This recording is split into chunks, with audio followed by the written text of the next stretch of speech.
بسم اللہ الرحمن الرحیم الحمدللہ والصلاة والسلام علی رسول اللہ وبعد۔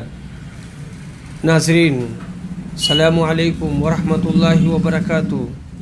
باب بیعت النساء، عورتوں سے بیعت لینا۔ ابن عباس نے اسے نبی صلی اللہ علیہ وسلم سے روایت کیا ہے۔ حدیث باب میں بسلسلہ بیعت لفظ بین ایدیکم وارجلکم آیا ہے۔ وہ اس لیے کہ اکثر گناہ ہاتھ اور پاؤں سے صادر ہوتے ہیں، اس لیے افتراء میں انہی کو بیان کیا۔ بعض نے کہا یہ محاورہ ہے جسے کہتے ہیں بما کسبت ایدیکم، اور پاؤں کا ذکر محض تاکید کے لیے ہے۔ بعض نے کہا بین ایدیکم و ارجلکم سے مراد قلب ہے، یعنی دل۔ افتراء پہلے قلب سے کیا جاتا ہے، آدمی دل میں اس کی نیت کرتا ہے، پھر زبان سے نکالتا ہے۔ حدیث ذیل کا تعلق ترجمہ باب سے سمجھ میں نہیں آتا، مگر امام بخاری کی باریک بینی اللہ اکبر یہ ہے کہ یہ شرطیں سورہ ممتحنہ میں قرآن مجید میں عورتوں کے باب میں مذکور ہیں۔ یا ایھا النبی اذا جاءک المؤمنات یباینک الا یشرکن باللہ شیئا، سورہ ممتحنہ آیت نمبر 12۔ آخری آیت تک تو امام بخاری نے عبادہ کی حدیث بیان کر کے اس آیت کی طرف اشارہ کیا جس میں صراحتاً عورتوں کا ذکر ہے۔ بعض نے کہا امام بخاری نے اپنی عادت کے موافق اس حدیث کے دوسرے طریق کی طرف اشارہ کیا۔ اس میں صاف یوں مذکور ہے کہ عبادہ نے کہا نبی صلی اللہ علیہ وسلم نے ہم سے ان شرطوں پر بیعت لی جن پر عورتوں سے بیعت کی کہ ہم اللہ کے ساتھ کسی کو شریک نہ کریں گی، چوری نہ کریں گی۔ حدیث دوم میں عورتوں سے بیعت کرنا مذکور ہے۔ نسائی اور طبرانی کی روایت میں یوں ہے، امیمہ بنت رقیقہ کئی عورتوں کے ساتھ نبی اکرم صلی اللہ علیہ وسلم کے پاس گئیں، کہنے لگی ہاتھ لائیے ہم آپ سے مصافحہ کریں۔ آپ نے فرمایا میں عورتوں سے مصافحہ نہیں کرتا۔ یحییٰ بن سلام نے اپنی تفسیر میں شابی سے نکالا کہ عورتیں کپڑا رکھ کر آپ کا ہاتھ تھامتی، یعنی بیعت کے وقت۔ حدیث نمبر 7213۔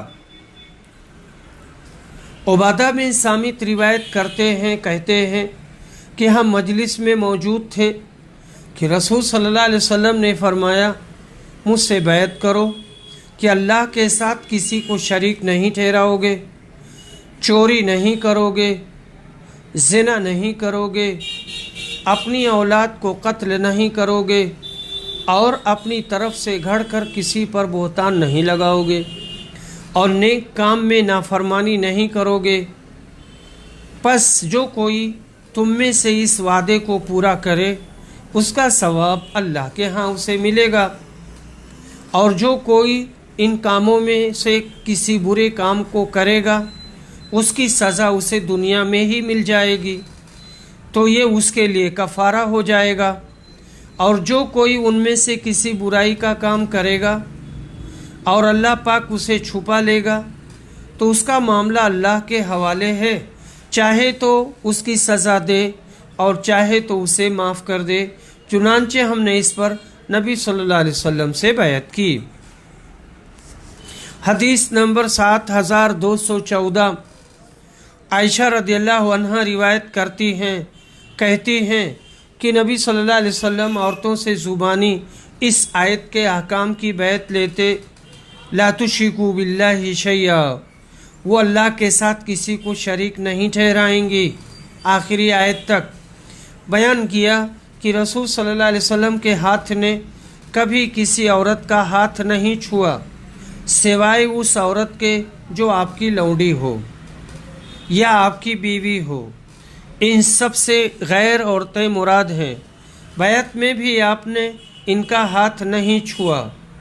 نسائی اور طبرانی کی روایت میں یوں ہے، امیمہ بنت رقیقہ کئی عورتوں کے ساتھ नबी सल्लल्लाहु अलैहि वसल्लम के पास आई और मुसाफा के लिए कहा। आपने फरमाया कि मैं औरतों से मुसाफा नहीं करता। हदीस नंबर 7215। उम्मे अतिया रिवायत करती हैं कि हमने रसूल सल्लल्लाहु अलैहि वसल्लम से बैत की तो आपने मेरे सामने सूरे मुम्तहिना की ये आयत पढ़ी, अल्लाह युशरिकना बिल्लाहि शैया, ये कि वो अल्लाह के साथ किसी को शरीक नहीं ठहराएंगी। और हमें आपने नौहा से मना किया। फिर हम में से एक औरत ने अपना हाथ खींच लिया और कहा कि फ़लाँ औरत ने किसी नौहा में मेरी मदद की थी, यानी मेरे साथ मिलकर नौहा किया था, और मैं उसे उसका बदला देना चाहती हूँ। इस पर नबी सल्लल्लाहु अलैहि वसल्लम ने कुछ नहीं कहा। फिर वो गईं और वापस आईं। मेरे साथ बैत करने वाली औरतों में से किसी औरत ने इस बैत को पूरा नहीं किया सिवाय उम्मे सुलैम और उम्मे आला और मुआज़ की बीवी अबू सबुरा की बेटी के, या अबू सबुरा की बेटी और मुआज़ की बीवी के। और सब औरतों ने अहकाम बैत को पूरे तौर पर अदा न करके बैत को नहीं निभाया। अल्लाह ताला इनको माफ़ करे। रिवायत में हाथ खींचने से मुराद ये है कि बैत की शर्तें कबूल करने में उसने तवक्कुफ़ किया। बैत कायम रहने वाली वो 5 औरतें ये हैं, उम्मे सुलैम, उम्मे आला, अबू सबुरा की बेटी और मुआज़ की औरत और एक औरत, और ये सब नौहा करने से रुक गईं। ये रावी का शक है कि अबू सबुरा की बेटी वो मुआज़ की बीवी थी या मुआज़ की बीवी उसके सिवा थी। हाफिज़ ने कहा सही ये है कि वाव अत्फ के साथ है, क्योंकि मुआज़ की बीवी उम्मे अम्र बिनते खल्लाद थी। नसई की रिवायत में साफ यूँ है, आपने फरमाया जा इसका बदला कर। फिर वो आई, यानी जाओ और उसका बदला दो, उसके बाद में फिर आना, और आपसे बैत की। शायद ये नौहा उस किस्म का ना होगा जो कतान हराम है, या ये इजाज़त ख़ास तौर से उस औरत के लिए होगी। बाज़ मालिकिया का ये कौल है कि नौहा हराम नहीं है, मगर नौहा में जाहिलियत के अफ़ाल हराम हैं, जैसे कपड़े फाड़ना, मुँह या बदन नोचना, खाक उड़ाना। बाज़ ने कहा उस वक्त तक नौहा हराम नहीं हुआ था। कस्तलानी ने कहा यह सही ये है कि पहले नौहा जायज़ था, फिर मकरूह तंज़ीही हुआ, फिर मकरूह तहरीमी। बाब मन नकसा बैया व क़ौलिही तआला इन्नल्लज़ीना युबाय्यूनका इन्नमा युबाय्यून अल्लाह यदुल्लाहि फ़ौक़ अयदीहिम फ़मन नकसा फ़इन्नमा यनकुसु अला नफ़्सिही वमन औफ़ा बिमा आहदा अलैहुल्लाह फसयुक्तिही अजरन अज़ीमा। उसका गुनाह जिसने बैत तोड़ दी। और अल्लाह ताला के इस फरमान की तफसीर, यकीनन जो लोग आपसे बैत करते हैं वो दर हकीकत अल्लाह से बैत करते हैं। अल्लाह का हाथ उनके हाथों के ऊपर है। पस जो कोई इस बैत को तोड़ेगा बिला शक उसका नुकसान उसे ही पहुँचेगा, और जो कोई इस अहद को पूरा करे जो अल्लाह से उसने किया है तो अल्लाह उसे बड़ा अज्र अता फरमाएगा। हदीस नंबर 7216। जाबिर बिन अब्दुल्ला अंसारी रिवायत करते हैं, कहते हैं एक देहाती या कैस बिन अबी हाजिम नबी सल्लल्लाहु अलैहि वसल्लम के पास आए और कहने लगे, अल्लाह के रसूल, इस्लाम पर मुझसे बैत लीजिए। आपने उससे बैत ले ली। फिर दूसरे दिन बुखार में बिलबिलाता आया, कहने लगा मेरी बैत फस्ख कर दीजिए। आपने इनकार किया, बैत फस्ख नहीं की। जब वो पीठ मोड़कर चलता हुआ तो फरमाया, मदनीना क्या है? लोहार की भट्टी है। पलीद और नापाक मैल कुचैल को छांट डालता है और खरा सुथरा माल रख लेता है। बाबुल इस्तिखलाफ ایک خلیفہ مرتے وقت کسی اور کو خلیفہ کر جائے تو کیسا ہے؟ یعنی خلیفہ کی تعین کر دینا چاہیے تاکہ جماعت منتشر نہ ہونے پائے اور لوگ اختلاف نہ کریں۔ حدیث نمبر 7217، قاسم بن محمد کہتے ہیں کہ عائشہ نے فرمایا اپنے سر درد پر اور یہ کہا، ہائے سر پھٹا جا رہا ہے۔ رسول صلی اللہ علیہ وسلم نے فرمایا، اگر تم مر جاؤ اور میں زندہ رہا تو میں تمہارے لیے مغفرت کروں گا اور تمہارے لیے دعا کروں گا۔ عائشہ نے اس پر کہا، افسوس، میرا خیال ہے کہ آپ میری موت چاہتے ہیں، اور اگر یہ ہو گیا تو آپ دن کے آخری وقت ضرور کسی دوسری عورت سے شادی کر لیں گے۔ آپ نے فرمایا، تو نہیں بلکہ میں اپنا سر دکھنے کا اظہار کرتا ہوں۔ میرا ارادہ ہوا تھا کہ ابوبکر ان کے بیٹے کو بلا بھیجوں اور انہیں ابوبکر کو خلیفہ بنا دوں تاکہ اس پر کسی دعویٰ کرنے والے یا اس کی خواہش رکھنے والے کے لیے کوئی گنجائش نہ رہے، لیکن پھر میں نے سوچا کہ اللہ خود کسی دوسرے کو خلیفہ نہیں ہونے دے گا اور مسلمان بھی اسے دفع کریں گے، یا آپ نے اس طرح فرمایا کہ اللہ دفع کرے گا اور مسلمان کسی اور کو خلیفہ نہیں ہونے دیں گے۔ دوسری روایت میں یوں ہے کہ آپ صلی اللہ علیہ وسلم نے مرض الموت میں فرمایا، عائشہ اپنے باپ اور بھائی کو بلاؤ تاکہ میں ابوبکر کے لیے خلافت لکھ دوں۔ اس کے آخر میں بھی ہے کہ اللہ پاک اور مسلمان لوگ ابوبکر کے سوا اور کسی کی خلافت نہیں مانیں گے۔ اس حدیث سے صاف معلوم ہوا کہ حضرت ابوبکر کی خلافت ارادہ الہی اور مرضی نبوی کے موافق تھی۔ اب جو لوگ ایسے پاک نفس خلیفہ کو غاصب اور ظالم جانتے ہیں اور خود ناپاک اور پلید ہیں اور غیر مناسب باتیں کہتے ہیں، وہ ٹھیک نہیں، اللہ انہیں ہدایت دے۔ حدیث نمبر 7218، عبداللہ بن عمر روایت کرتے ہیں کہ عمر نے کہا کہ عمر جب زخمی ہوئے، عمر نے بیان کیا کہ یہ جب زخمی ہوئے تو ان سے کہا گیا کہ آپ اپنا خلیفہ کسی کو کیوں نہیں منتخب کر دیتے؟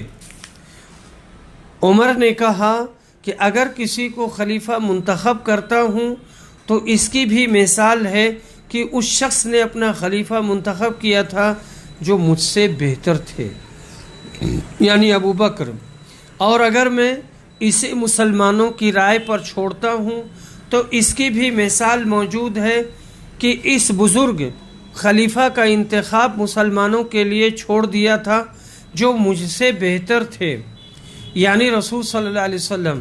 پھر لوگوں نے آپ کی تعریف کی، پھر انہوں نے کہا کہ کوئی تو دل سے میری تعریف کرتا ہے، کوئی ڈر کر۔ اب میں تو یہی غنیمت سمجھتا ہوں کہ خلافت کی ذمہ داریوں میں اللہ کے ہاں برابر ہی چھوٹ جاؤں، نہ مجھے کچھ ثواب ملے اور نہ کوئی عذاب۔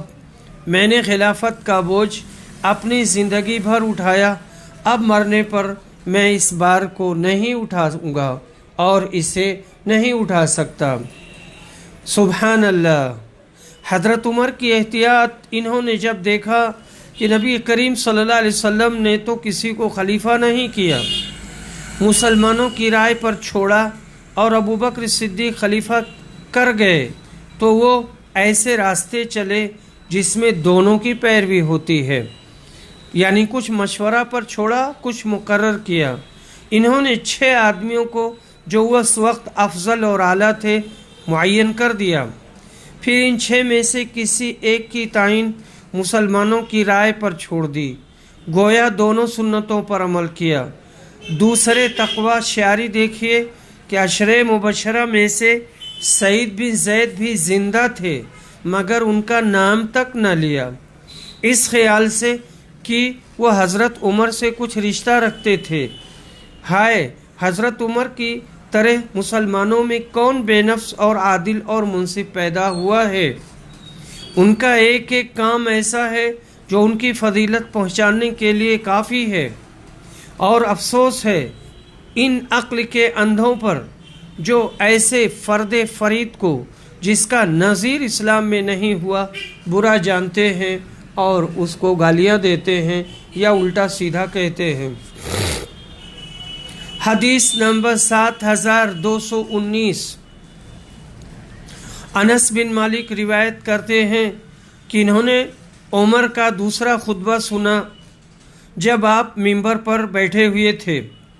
ये वाक़या रसूल सल्लल्लाहु अलैहि वसल्लम की वफ़ात के दूसरे दिन का है। इन्होंने कलमे शहादत पढ़ा। हज़रत अबू बकर खामोश थे और कुछ नहीं बोल रहे थे। फिर कहा, मुझे उम्मीद थी कि हज़रत सल्लल्लाहु अलैहि वसल्लम ज़िंदा रहेंगे और हमारे कामों की तदबीर व इंतज़ाम करते रहेंगे। उनका मंशा ये था कि नबी सल्लल्लाहु अलैहि वसल्लम इन सब लोगों के बाद तक ज़िंदा रहेंगे। तो अगर आज मोहम्मद वफ़ात पा गए हैं तो अल्लाह ताला ने तुम्हारे सामने नूर को बाकी रखा है, जिसके ज़रिया तुम हिदायत हासिल करते रहोगे। और अल्लाह ने हज़रत मोहम्मद सल्लल्लाहु अलैहि वसल्लम को इससे हिदायत की। और हज़रत अबू बकर नबी अकरम के साथी जो गारे सौर में 2 में के दूसरे हैं, बिला शक वो तुम्हारे उमूर खिलाफत के लिए तमाम मुसलमानों में सबसे बेहतर हैं। इसलिए उठो और इनसे बैत करो। एक जमात इनसे पहले ही सकीफ़ा बनी साइदा में बैत कर चुकी थी। फिर हम लोगों ने मिंबर पर बैत की। ज़ोहरी ने बयान किया, उनसे अनस बिन मालिक ने उनसे हज़रत उमर ने कि वो हज़रत अबू बकर से उस दिन कह रहे थे, मिंबर पर चढ़ आइए। चुनांचे वो इसका बराबर इसरार करते रहे, यहाँ तक कि अबू बकर मिंबर पर चढ़ गए और सब लोगों ने उनसे बैत की। सकीफ़ा का तर्जमा मौलाना वहीदुज़्ज़मा साहब ने मंडवे से किया है। उर्फ़ आम में बनु साइदा की चौपाली ठीक है। चौपाली पंचायत का घर था, जहाँ इब्ने मईन ने कहा कि हज़रत उमर का इसरार हज़रत अबू बकर को मिंबर पर चढ़ाने का दुरुस्त था, ताकि आपका सबसे तारुफ हो जाए। और हज़रत अबू बकर तवाज़ो की बिना पर चढ़ने से इनकार कर रहे थे। आखिर चढ़ गए और अब बैत उमूमी हुई, जबकि सकीफ़े बनु साइदा की बैत खुसूसी थी। बाप की मुनासबत इससे निकली कि हज़रत उमर ने अबू बकर सिद्दीक़ की निस्बत फरमाया, वो तुम सब में खिलाफत के ज़्यादा मुस्तहिक़ और ज़्यादा लायक हैं। शिया कहते हैं कि हज़रत सिद्दीक़ की खिलाफत हज़रत उमर ही की ज़ोर और इसरार से हुई, वरना हज़रत सिद्दीक़ बिल्कुल दुर्वेश सिफत और मुनकसिरुल मिजाज और खिलाफत से मुतनफ़िर थे। हम कहते हैं अगर ऐसा ही हो जब भी क्या कबाहत है। हज़रत उमर ने अपने नज़दीक जिसको खिलाफत के लायक समझा उसके लिए ज़ोर दिया, और हक़ पसंद लोगों का यही कायदा होता है। अगर हज़रत उमर की ये राय गलत होती तो दूसरे 10,000 सहाबा जो वहाँ मौजूद थे वो क्यों इत्तेफाक करते। गरज बाइजमाए सहाबा अबू बकर खिलाफत के अहल और काबिल ठहरे। हदीस नंबर 7220। जुबैर बिन मुतीम रिवायत करते हैं कि नबी सल्लल्लाहु अलैहि वसल्लम के पास एक खातून आई और किसी मामला में आपसे गुफ्तगू की। फिर नबी सल्लल्लाहु अलैहि वसल्लम ने उनसे कहा कि वो दोबारा आपके पास आएं। उन्होंने कहा, हाँ ऐ अल्लाह के रसूल, अगर मैं आऊँ और आपको ना पाऊँ तो फिर आप क्या फरमाते हैं।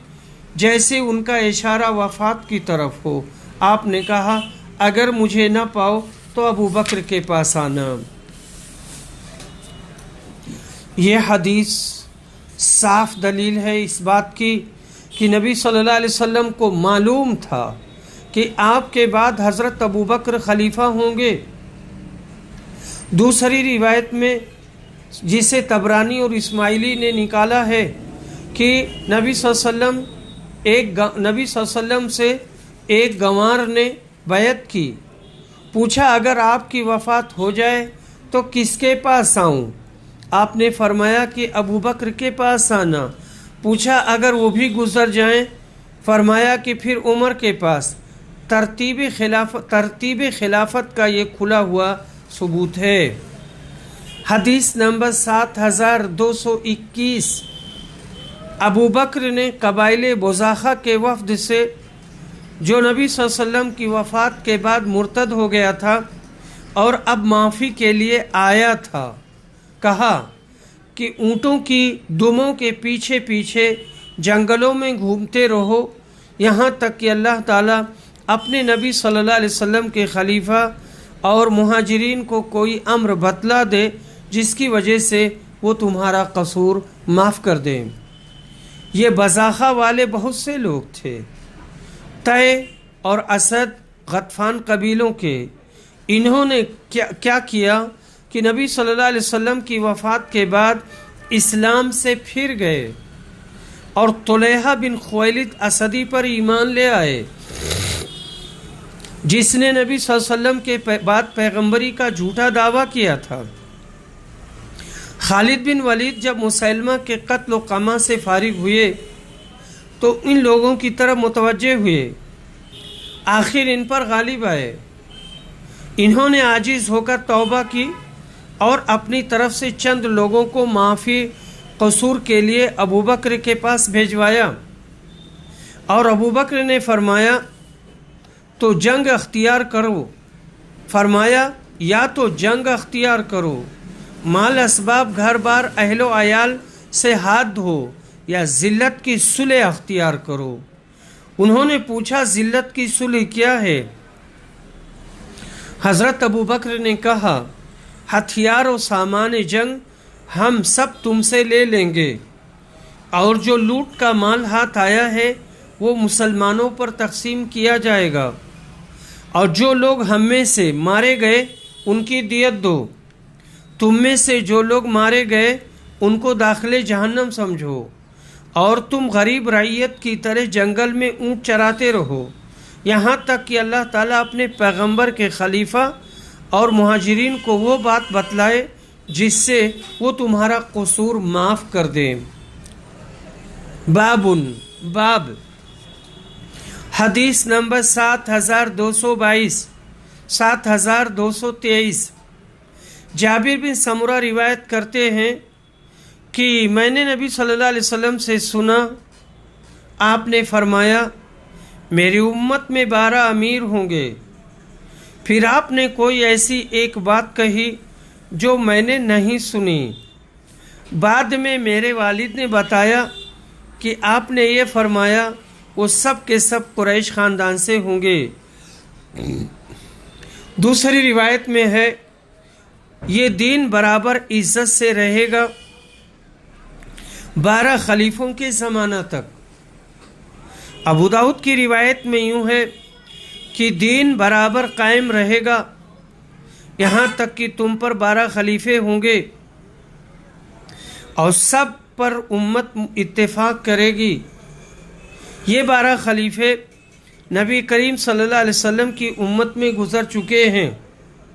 حضرت صدیق سے لے کر عمر بن عبدالعزیز تک 14 شخص حاکم ہوئے ہیں۔ ان میں 2 کا زمانہ بہت قلیل رہا، ایک معاویہ بن یزید، دوسرے مروان کا۔ ان کو نکال ڈالو تو وہی 12 خلیفے ہوتے ہیں جنہوں نے بہت زور شور کے ساتھ خلافت کی۔ عمر بن عبدالعزیز کے بعد پھر زمانہ کا رنگ بدل گیا، اور حضرت حسن و عبداللہ بن زبیر پر وہ سب لوگ جمع نہیں ہوئے تھے، مگر اکثر لوگ تو پہلے جمع ہو گئے، اس لیے ان دونوں صاحبوں کو بھی خلافت حق اور صحیح ہے۔ امامیہ نے اس حدیث سے یہ دلیل لی ہے کہ 12 امام مراد ہیں، حضرت علی سے لے کر जनाब मोहम्मद बिन हसन महदी तक, मगर इसमें ये शुबहा होता है कि हज़रत हसन के बाद फिर किसी इमाम पर लोग जमा नहीं हुए, न उनको शौकत और हुकूमत हासिल हुई, बल्कि अक्सर जान के डर से छुपे रहे। तो ये लोग इस हदीस से कैसे मुराद हो सकते हैं? वल्लाहु आलम। बाबू इखराजुल खुसूम व अहली रियबी मिनल बुयूति बादल मारिफा वक़द अखरज उमर उख्त अबी बकरिन हीन नाहत। झगड़ा और फिस्को फजूर करने वालों को मालूम होने के बाद घरों से निकालना। उमर ने अबू बकर की बहन को उस वक्त घर से निकाल दिया था जब वो अबू बकर पर नौहा कर रही थी और उनकी बहन का नाम उम्मे फरवा था। हदीस नंबर 7224। अबू हुरैरा रिवायत करते हैं कि रसूल सल्लल्लाहु अलैहि वसल्लम ने फरमाया, उस ज़ात की कसम जिसके हाथ में मेरी जान है, मेरा इरादा हुआ कि मैं लकड़ियों के जमा करने का हुक्म दूं, फिर नमाज के लिए अजान देने का, फिर किसी से कहूं कि वो लोगों को नमाज पढ़ाए और मैं उसके बजाय उन लोगों के पास जाऊं जो जमात में शरीक नहीं होते और उन्हें उनके घरों समेत जला दूं। कसम है उस ज़ात की जिसके हाथ में मेरी जान है कि तुमसे किसी को अगर ये उम्मीद हो कि वहाँ मोटी हड्डी या दो मरमाते हंसना का मतलब है बकरी के खुर के दरमियान का गोश्त मिलेगा, तो ज़रूर नमाज इशा में शरीक हो। मोहम्मद बिन यूसुफ फिरबरी ने कहा, यूनुस ने कहा, मोहम्मद बिन सुलेमान ने अबू अब्दुल्ला इमाम बुखारी से रिवायत किया, मरमात वो गोश्त है जो बकरी के खुरों में होता है, बर वज़न मिनसात है। ये मरमात नहीं, मिरमात मिनसात मीज़ात के वज़न पर।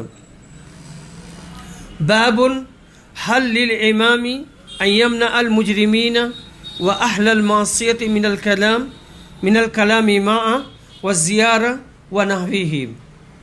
क्या इमाम के लिए जायज़ है कि वो मुजरिमों और गुनहगारों को अपने साथ बातचीत करने और मुलाकात करने से रोक दे? हदीस नंबर 7225। अब्दुर्रहमान बिन अब्दुल्ला बिन काब बिन मालिक रिवायत करते हैं कि अब्दुल्ला बिन काब बिन मालिक के नाबीना हो जाने के ज़माने में उनके सब लड़कों में यही रास्ते में उनके साथ चलते थे और उन्हें टेकाते थे। इन्होंने बयान किया कि मैंने काब बिन मालिक से सुना, उन्होंने कहा कि जब वो ग़ज़वे तबूक में रसूल सल्लल्लाहु अलैहि वसल्लम के साथ नहीं जा सके थे, फिर उन्होंने अपना पूरा वाक़या बयान किया और रसूल सल्लल्लाहु अलैहि वसल्लम ने मुसलमानों को हमसे गुफ्तगू करने से रोक दिया था, तो हम 50 दिन इसी हालत में रहे। फिर रसूल अकरम ने ऐलान किया कि अल्लाह ने हमारी तौबा कबूल कर ली है। हज़रत काब बिन मालिक ने ग़ज़वे तबूक से बिला इजाज़त गैर हाज़िरी की थी और ये बड़ा भारी मिली जुर्म था जो इनसे सादिर हुआ। रसूल करीम सल्लल्लाहु अलैहि वसल्लम ने उनसे और उनके साथियों से पूरा तर्के मुआलात फरमाया, हत्ता कि उनकी तौबा अल्लाह ने कबूल की। अब ऐसे मामलात खलीफा इस्लाम की सवाबदीद पर मौकूफ़ किए जा सकते हैं। बिस्मिल्लाहिर्रहमानिर्रहीम। किताबुत तमन्नी, नेक आरजुओं के जायज़ होने का बयान। तमन्नी उर्फ़ आम में आदमी का यूँ कहना काश ऐसा होता। तमन्नी और तरज्जी में ये फ़र्क है कि तमन्नी इस बात की होती है और यहाँ मुराद है तमन्ना। यहाँ लिखा गया है ते मीम नू ये तमन्नी, लेकिन है ये तमन्ना जो महाल हो, जैसे कहना कि काश जवानी फिर आती। और तरज्जी हमेशा उन्हीं बातों में होती है जो होने वाली हो। باب ما جاء فی التمنی ومن تمنى الشہادہ، آرزو کرنے کے بارے میں اور جس نے شہادت کی تمنا کی، شہادت کی آرزو کی۔ حدیث نمبر 7226۔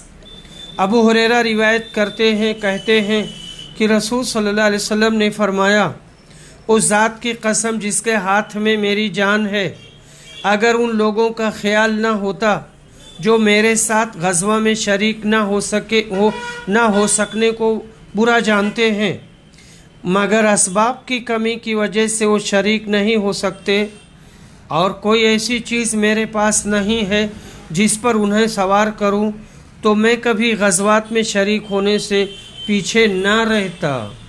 میری تو خواہش ہے، یہی باب سے تعلق ہے، میری خواہش ہے کہ اللہ کے راستے میں قتل کیا جاؤں، پھر زندہ کیا جاؤں، پھر قتل کیا جاؤں، پھر زندہ کیا جاؤں، پھر قتل کیا جاؤں، پھر زندہ کیا جاؤں، اور پھر مارا جاؤں۔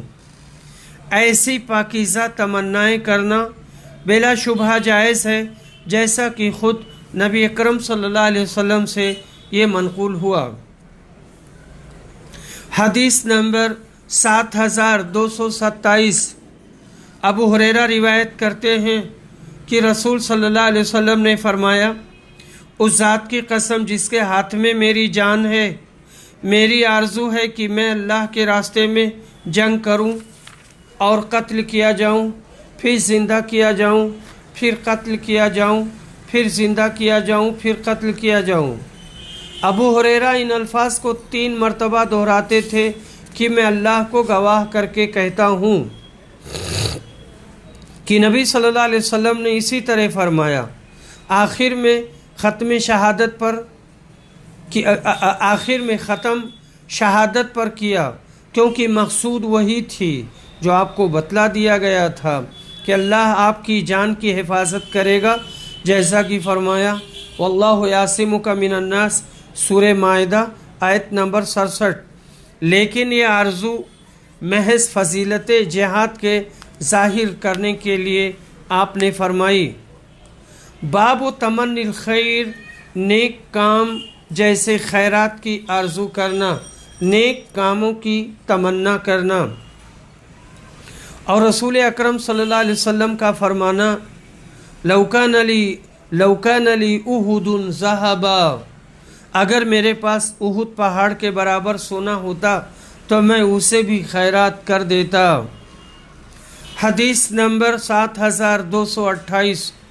ابو ہریرہ روایت کرتے ہیں کہ نبی صلی اللہ علیہ وسلم نے فرمایا، اگر میرے پاس احد پہاڑ کے برابر سونا ہوتا تو میں پسند کرتا کہ اگر ان کے لینے والے مل جائیں تو 3 دن گزرنے سے پہلے ہی میرے پاس اس میں سے 1 دینار بھی نہ بچے، سوائے اس کے جسے میں اپنے اوپر قرض کی ادائیگی کے لیے روک لوں، کہ میرے اوپر قرض ہے اور اس کی ادائیگی کرنی ہے تو اتنا روک لوں۔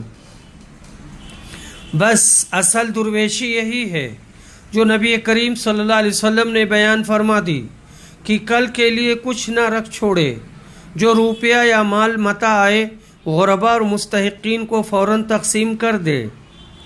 اگر کوئی شخص خزانہ اپنے لیے جمع کرے اور 3 دن سے زیادہ روپیہ پیسہ اپنے پاس رکھ چھوڑے تو اس کو درویش نہ کہیں گے بلکہ دنیا دار کہیں گے۔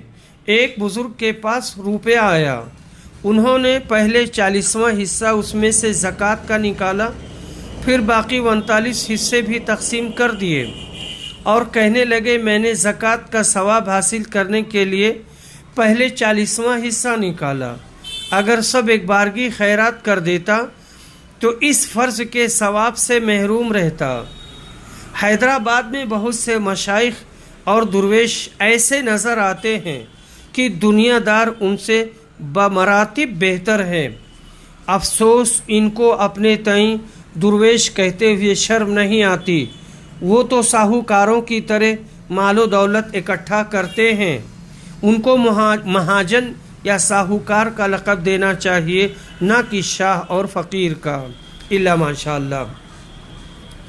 बाब कौल नबी सल्लल्लाहु अलैहि वसल्लम, नबी सल्लल्लाहु अलैहि वसल्लम के इस इशात का बयान, अगर मुझे पहले वो मालूम होता जो बात को मालूम हुआ।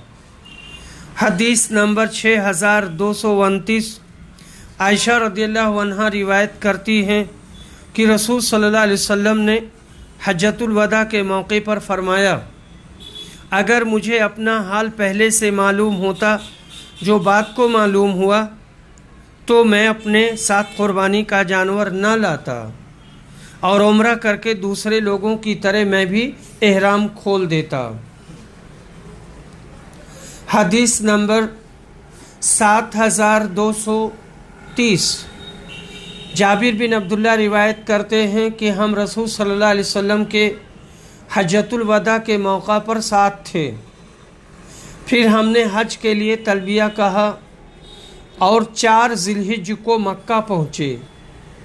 फिर नबी सल्लल्लाहु अलैहि वसल्लम ने हमें बैतुल्लाह और सफ़ा और मरवा के तवाफ़ का हुक्म दिया और ये कि हम उसे उम्रा बना लें और इसके बाद हलाल हो जाएं, सिवाय उनके जिनके साथ कुर्बानी का जानवर हो वो हलाल नहीं हो सकते। बयान किया कि नबी सल्लल्लाहु अलैहि वसल्लम और तलहा के सिवा हम में से किसी के पास कुर्बानी का जानवर न था और अली यमन से आए थे और उनके साथ हदी थी यानी कुर्बानी का जानवर, और कहा कि मैं भी इसका एहराम बांध कर आया हूँ, मैं भी उसका एहराम बांध कर आया हूँ जिसका रसूल सल्लल्लाहु अलैहि वसल्लम ने एहराम बांधा है। फिर दूसरे लोग कहने लगे कि क्या हम अपनी औरतों के साथ सोहबत करने के बाद मिना जा सकते हैं इस हाल में कि हमारे ज़कर मनी टपकाते हों? आपने फरमाया, जो बात मुझे बाद में मालूम हुई अगर पहले ही मालूम होती तो मैं हदी साथ न लाता और अगर मेरे साथ हदी न होती तो मैं भी हलाल हो जाता। बयान किया कि नबी सल्लल्लाहु अलैहि वसल्लम से सुराका बिन मालिक ने मुलाकात की। उस वक्त आप बड़े शैतान पर रमी कर रहे थे और पूछा, ऐ अल्लाह के रसूल, ये हमारे लिए ख़ास है? आपने फरमाया, नहीं बल्कि हमेशा के लिए है। बयान किया कि आयशा भी मक्का आई थीं लेकिन वो हाइज़ा थीं, तो नबी सल्लल्लाहु अलैहि वसल्लम ने उन्हें तमाम आमाले हज अदा करने का हुक्म दिया। सिर्फ वो पाक होने से पहले तवाफ़ नहीं कर सकती थीं और न नमाज पढ़ सकती थीं।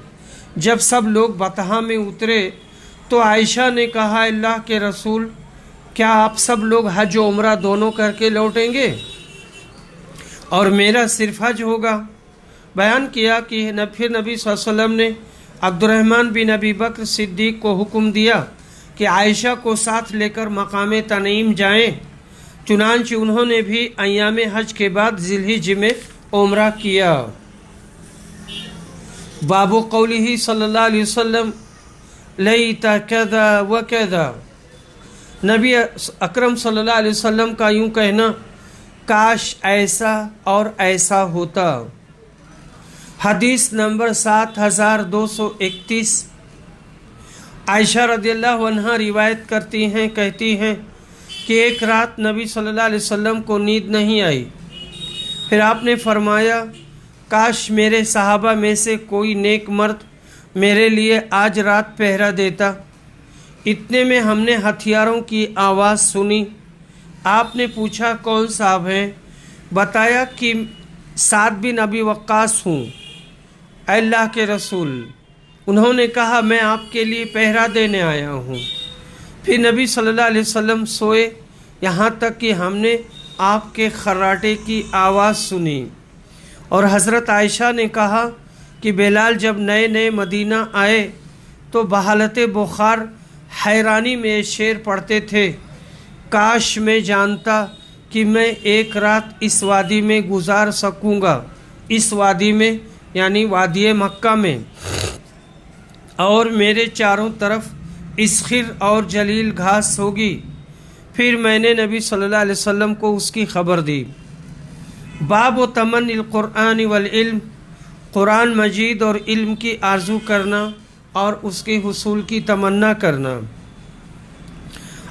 حدیث نمبر 7232، ابو ہریرہ روایت کرتے ہیں کہ رسول اکرم صلی اللہ علیہ وسلم نے فرمایا، رشک صرف 2 شخصوں پر ہو سکتا ہے، ایک وہ جسے اللہ نے قرآن دیا ہے اور وہ اسے دن رات پڑھتا رہتا ہے اور اس پر سننے والا کہے کہ اگر مجھے بھی ایسا علم ہوتا جیسا کہ شخص کو دیا گیا ہے تو میں بھی اسی طرح کرتا جیسے کہ یہ کرتا ہے۔